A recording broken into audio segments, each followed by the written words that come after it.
sure what the regular usage would be, and then you'd adjust the bill going forward, not necessarily giving them any credit for the time when the leak was occurring. No. Okay, fair enough. All right, so obviously, and this is information, by the way, that the public can get on the WSD's website, so I'm inviting all of you who are watching and listening to go to water.gov.kn to get that information. One of the culprits, and we've talked about it time after time, is actually the leaky toilet. The toilet that actually, you know, a lot of people have gotten used to, I've even said this here, but I've gotten used to that sound that that toilet makes when it gets a little aged. And a lot of people get used to that. They don't think anything's wrong with it. But then if they're not monitoring their bills, obviously, that might make problems more difficult for you later on when somebody pays attention to it and then says, hey, you know, my bill is really high. I think it's something that you're doing on your end. In terms of the way that you engage with customers, because again, you know, customer service oriented organization, you want to make sure that your engagement isn't combative. And it's not always that customers tend to understand that it's a partnership either. So when they come in and they say, my bill high, something that you're doing, how do you train your staff? How do you engage your staff in dealing with that? You first make sure that there's a problem. You analyze, you check the accounts, you verify based on the customer's query. Because we could check the system, we could check the history, we could check the payments. So we would see the usage and there's an average. If it keeps going up, you ask them to check for a leak. Or you ask them to try to save water, use less water. You try to do your investigations. Like, for instance, if we have a domestic customer, you want to know, are you doing something extra at home? Did you open a car wash? Did you start doing some backyard farming? So that way we could now do our investigations if there is actually a leak or you're actually consuming more water. Well, I'm going to say this much as well, because obviously you're monitoring the bill. There are still some of us who pay $20 a month.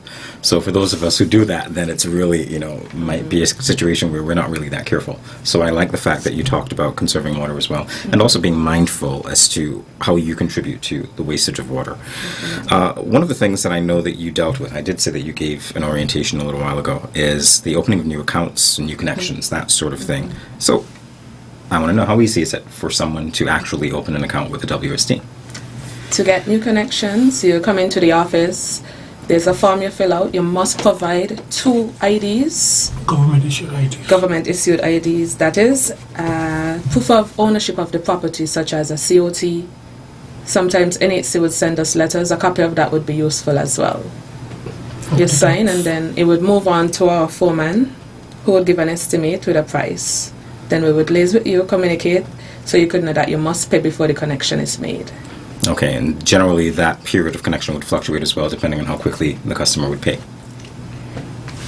That could be, and the price do change. Our standard charge starts at $325. Go ahead. It starts at $325 because it's based on if there are other infrastructure around you. Because if it's an empty land that we might have to cut roads for, the price would definitely change. Okay. But it starts at $325. Starts at $325. So that's saying to all of our viewers and listeners, obviously, that that's the base, can go up depending on what your needs are. So definitely. It's not a fixed price. Needs and location. Needs and location. Well, that's very important as well.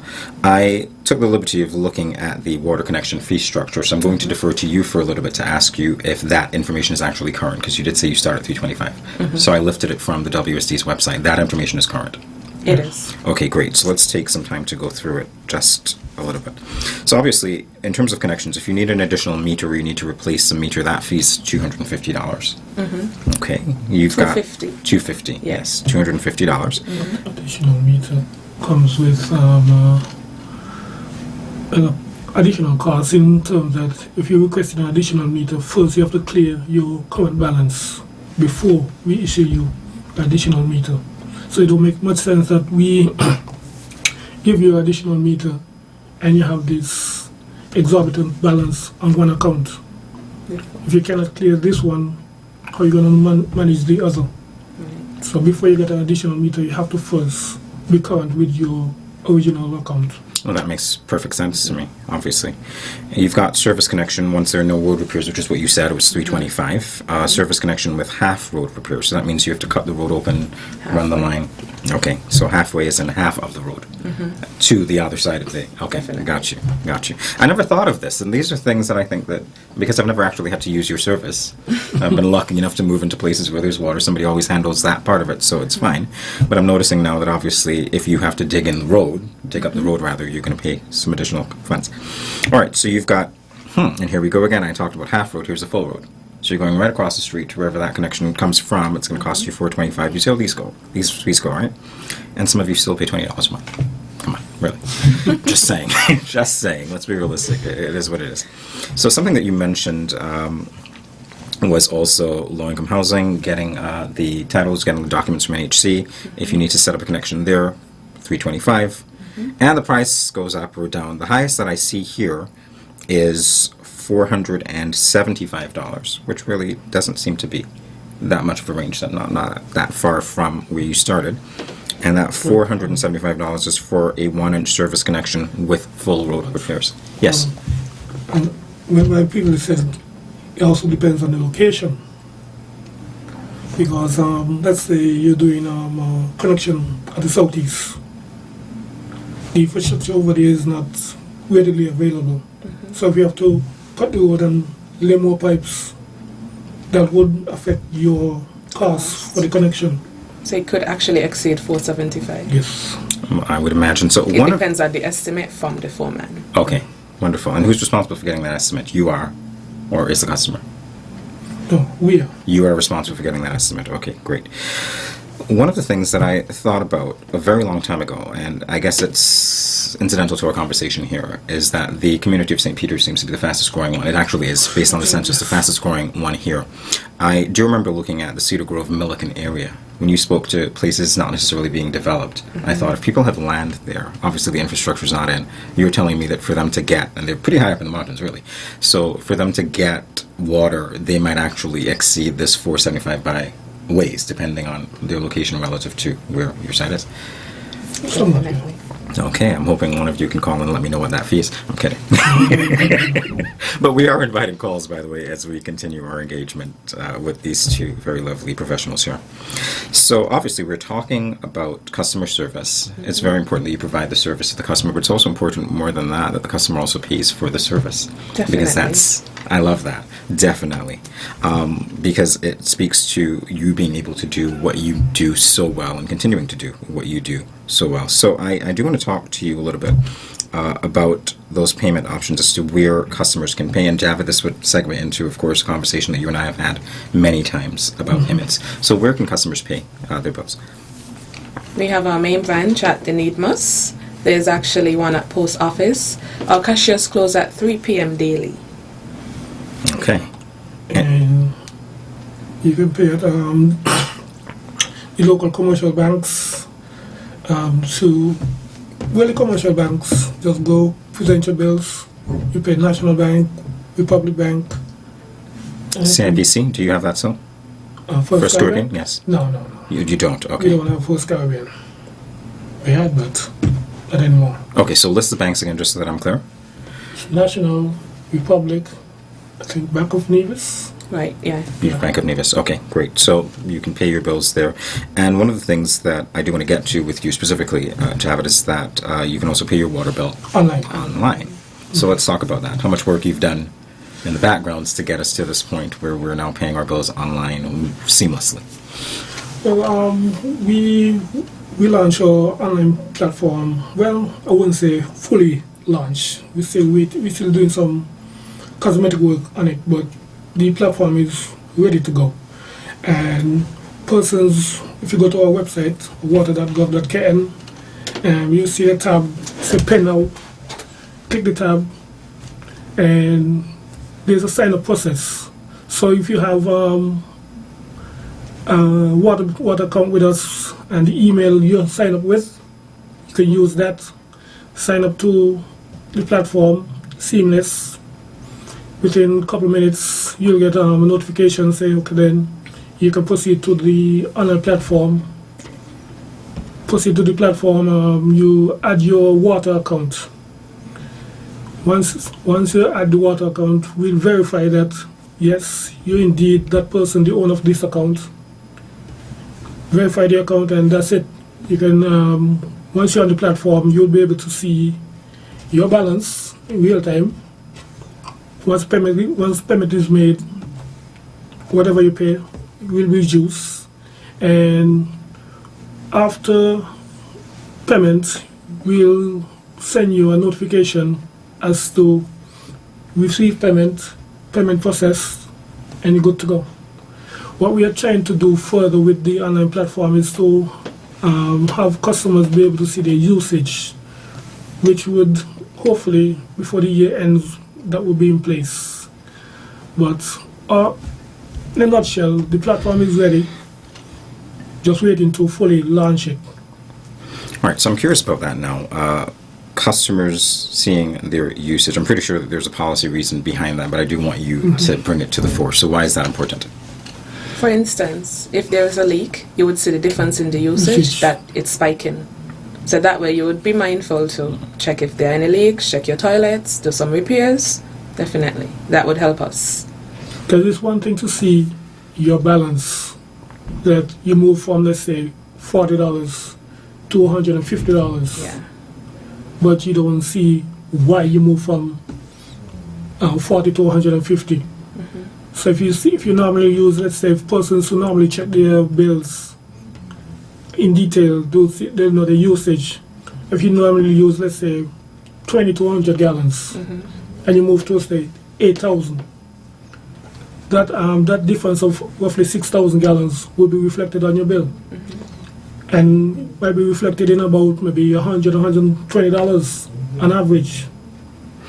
Which is a lot of money when you think about it. For water. Precisely. For Yes, water, definitely is a lot of money, so that's important as well. And I think part of the reason, and you did talk about it, Ms. Williams, you talked about it a little bit when you talked about the spike and the leaks.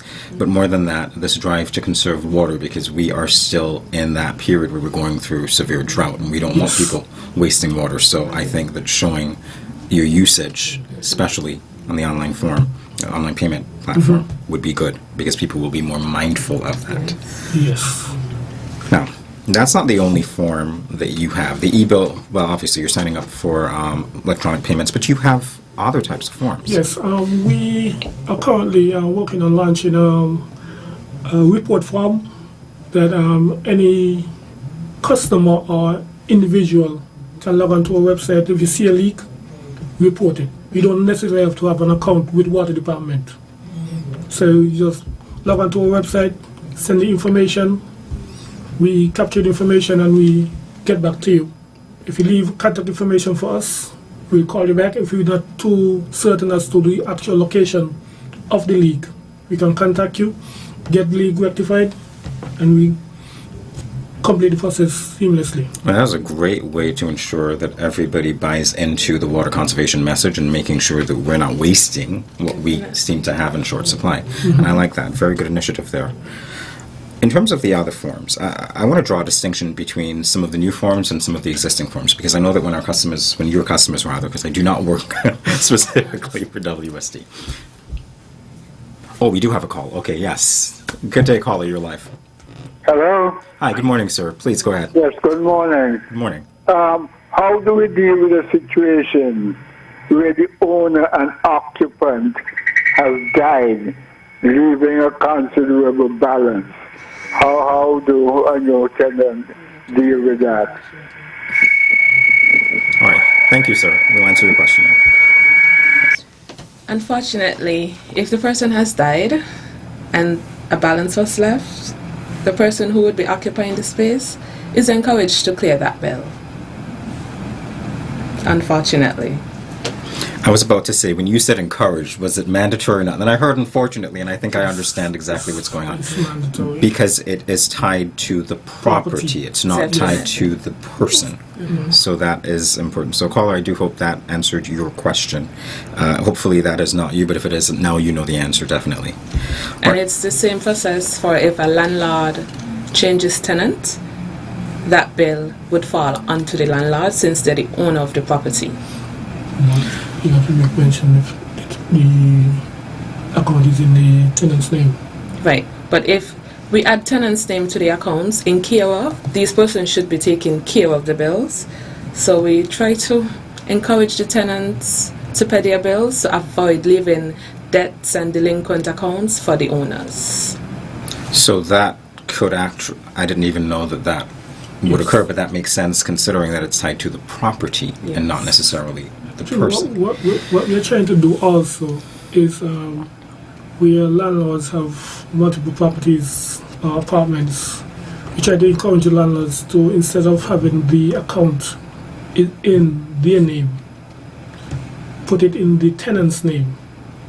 So if the tenants leave, that's their debt, not the landlord's debt. So wherever the tenant goes to, that debt follows them. Naturally, and if they stay locally, they're going to need service, so chances are... Yes. And if they need service again, we have a history to check that this person has always been delinquent. Fair enough, so that makes perfect sense. And you've also made it very easy to pay The online. next call. Good day, caller. You are live. Good day, caller. Good morning. Sir, how are you today, sir? Well, thank you. And yourself? Good. I just heard someone, maybe the voice, I did recognize that this could be yours. Maybe I am wrong. However, because it's not you alone in the studio there. No, sir. We are still conserving water. Simply means that we have to ration water. That is a restriction what and what not to do. Simply, we should not be allowed to wash vehicles and water our garden regularly. Is that correct? Correct. Yes. So then, why is there someone who sat in service at the church I worship, agree with them to speak about raising funds to send a youth camp to somewhere in the Caribbean, and one of the projects that they spoke and emphasized about is washing cars? Really? And the water engineer sat in service and heard that and said nothing? I was putting up my hand in service for the person who was making the announcement to at least let him recognize I draw my attention for him to see and hear something I observed, but I got no response. After service, I say to a few people, I say to the person who was the engineer for the programming of service, and the water engineer was there. I said it to the pastor. The pastor responded, oh, come and get him some ideas. Ideas? I had no ideas to give them. I suggested that they don't wash no cars. And where they were washing cars, and this is Mary's playing field, the football field, when water was rationing and was a problem in Keyon, it's a little better now. So simply means that Keyon have a reservoir that's bigger than the one at La Grete. And why would the water engineer sat in church at All right, service? thank you, sir. There might be many reasons for that, so we'll address your concern off here. Thank you. And we do have another call. There are many reasons for that. People can wash their cars with buckets as well, and that's emphasized, and perhaps that wasn't the most appropriate way to do it. Next caller. Good day. You are live. Good day, caller. Hello. Yes. I'm trying to find out what a new tenant would have to do if they went in and met a big balance, but the owner and former occupier had died. How do they deal with that balance? What was the question? Couldn't believe. There's a new tenant in property. The owner or previous tenant, I think he said, has died. How would the new tenant deal with that issue? They've left a bill. Once it's in care of, then we would have to communicate with the owner of the property. All right. Because that tenant would have to liaise with the owner to put their name on the account as well. Okay, fair enough. But the balance, how do you deal with the balance that was left? The balance we would speak with the landlord. So you're speaking on behalf of a landlord or a tenant. Who was also the owner has died. The owner and the tenant has died. Yes.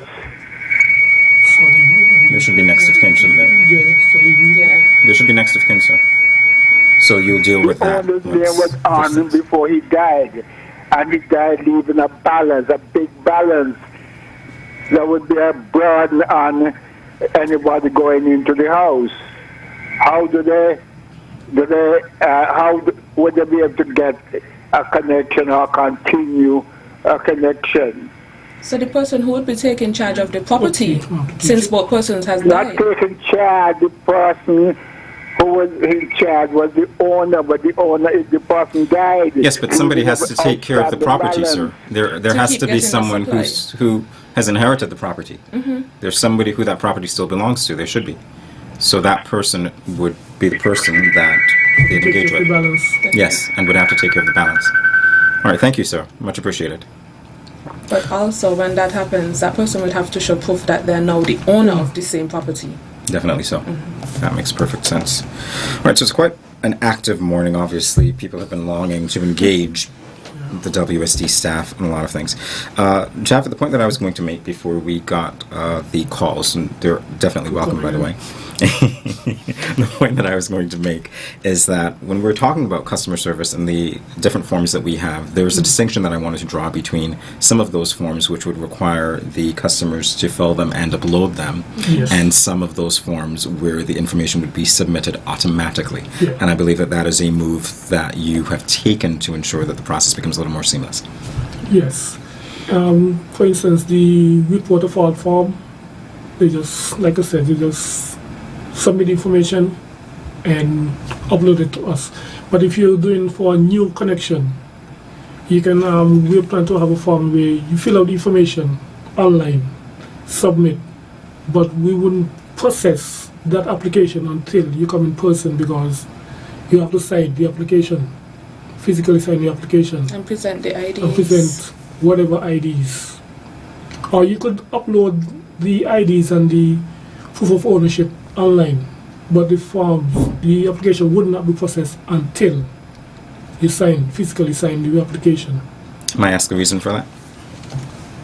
Because it's one for you where you could submit it and you don't follow up on it. Okay. So it don't make much sense that we process an application that you have no intention of using anytime soon. Okay, that makes sense. Human resources being limited, of course, as well. Okay. So the other question that I want to bring to the fore is whether or not, and we have roughly 1 minute left, whether or not the plan is for your department to move to a place where all of these forms are pretty much electronic and submitted automatically. Yes, that's the move. Okay, so you have been working clearly behind the scenes. You have been working to engage customers. Any final words before we go? We're encouraging persons to sign up for the e-billing to avoid getting physical bills. Most things are becoming digital now, so we're encouraging persons, when you come to pay your bills, there are forms available at the cashiers that you can sign up. You provide your email address, so you know, get your bills electronically. You could sign up electronically with a QPR code at the cashier stations, at the post office, and at the bus. You use your phone and you just scan and then you continue. QR codes, and then you go. So you've actually made the process a whole lot easier Yes. for customers to engage. So I like to say there's no more waiting in lines. That's unnecessary.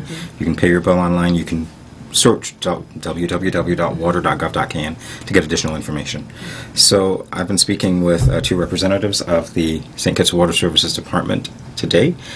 And I do want to thank you for joining us for another edition of The Water Line. I neglected to introduce myself, so as I'm leaving, I will tell you that I'm Jamie Morris, Acting Communications Officer in the Ministry of Public Infrastructure at AL, saying thank you for joining us for this edition. We'll be back in 2 weeks. Take care. Bye-bye. Thank you. Thank you.